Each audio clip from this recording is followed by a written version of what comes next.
ଜୟ ଜଗନ୍ନାଥ। ମୁଁ ପ୍ରଥମେ ବିନାୟକ ଟ୍ୟୁଟୋରିଆଲ୍ସକୁ ଯୁକ୍ତ 2 ଶ୍ରେଣୀର ସମସ୍ତ ଛାତ୍ରଛାତ୍ରୀମାନଙ୍କୁ ସ୍ୱାଗତ ଜଣାଉଛି। ଦେଖ ପିଲାମାନେ, ଆମର ଆଜିର ପାଠ୍ୟକ୍ରମ ରହିଛି +2 second year MIL Odia. MIL Odia ବିଷୟର ୟୁନିଟ୍ 1ର ପ୍ରୋଜ ବିଭାଗର ସମସ୍ତ 3 ମାର୍କ ବିଶିଷ୍ଟ ପ୍ରଶ୍ନର ଉତ୍ତର ଆମେମାନେ ଆଜି ଆଲୋଚନା କରିବା। ଯେ ଭିଡ଼ିଓଟି ପ୍ରଥମେ ଆରମ୍ଭ କରିବା ପୂର୍ବରୁ ମୁଁ ତୁମମାନଙ୍କୁ ଅନୁରୋଧ କରୁଅଛି ଭିଡ଼ିଓଟି ଫାଷ୍ଟରୁ ଲାଷ୍ଟ ପର୍ଯ୍ୟନ୍ତ ଦେଖିବା ପାଇଁ, ଏବଂ ଯଦି ଭିଡ଼ିଓଟି ତୁମମାନଙ୍କୁ ଭଲ ଲାଗେ ତେବେ ଭିଡ଼ିଓଟି ଗୋଟେ ଲାଇକ୍ କରିଦେବା ପାଇଁ ଅନୁରୋଧ କରୁଅଛି। ଅନ୍ୟମାନଙ୍କୁ ସୁଯୋଗ ଦେବା ପାଇଁ, ସେମାନଙ୍କୁ ସେୟାର କରିବା ପାଇଁ ମଧ୍ୟ ମୁଁ ଅନୁରୋଧ କରୁଅଛି। ଏବଂ ଯଦି କୌଣସି ଛାତ୍ରଛାତ୍ରୀ ଆମ ଚ୍ୟାନେଲରେ ନୂଆ ହୋଇଥିବେ ଆମ ଚ୍ୟାନେଲଟିକୁ ସବସ୍କ୍ରାଇବ୍ କରିବା ପାଇଁ ମଧ୍ୟ ମୁଁ ତୁମମାନଙ୍କୁ ଅନୁରୋଧ କରୁଅଛି। ଦେଖ ପିଲାମାନେ, ମୁଁ ଆଜି ତୁମମାନଙ୍କ ସମ୍ମୁଖରେ ଉପସ୍ଥାପନ କରିଅଛି +2 ସେକେଣ୍ଡ ଇୟର୍ MIL ଓଡ଼ିଆ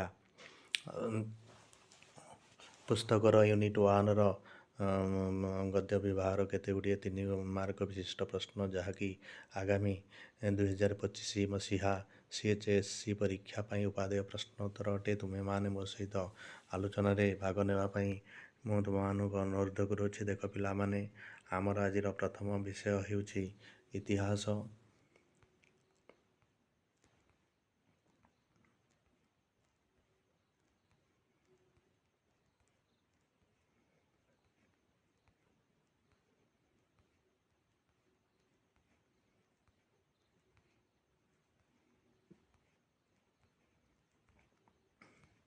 ଦ୍ୱିତୀୟ ବିଷୟ ପୁଷ୍ପପୁରରେ ବର୍ଷାବରଣ।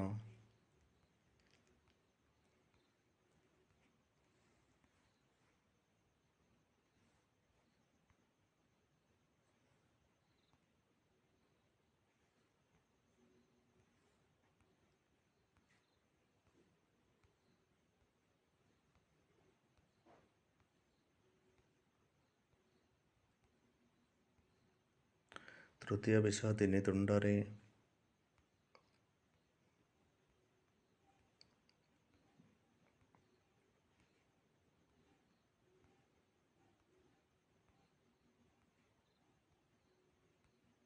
ଚତୁର୍ଥ ବିଷୟ ସ୍ୱାଧୀନ ଦେଶରେ ଶିକ୍ଷା ଚିନ୍ତା।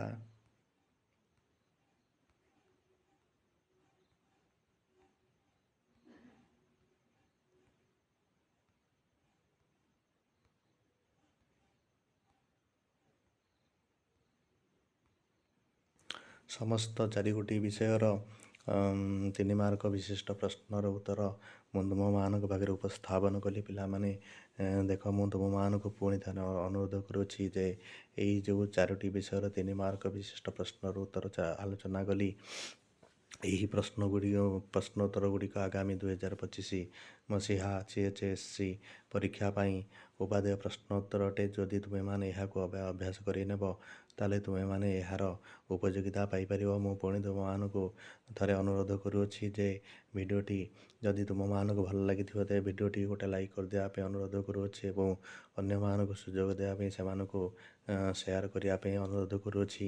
ଏବଂ ତୁମମାନଙ୍କର ଯଦି କୌଣସି ମତାମତ ଥାଏ ତେବେ କମେଣ୍ଟ ବକ୍ସରେ ଲେଖି ଜଣାଇବା ପାଇଁ ମଧ୍ୟ ତୁମମାନଙ୍କୁ ମୁଁ ଅନୁରୋଧ କରୁଅଛି।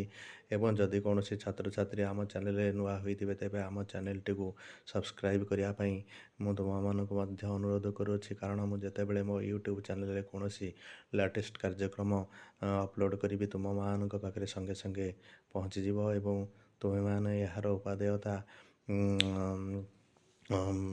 ଲାଭ କରିପାରିବ। ଏଥିସହିତ ଆମର କାର୍ଯ୍ୟକ୍ରମର ପରିସମାପ୍ତି। ଜୟ ହିନ୍ଦ, ଜୟ ଜଗନ୍ନାଥ।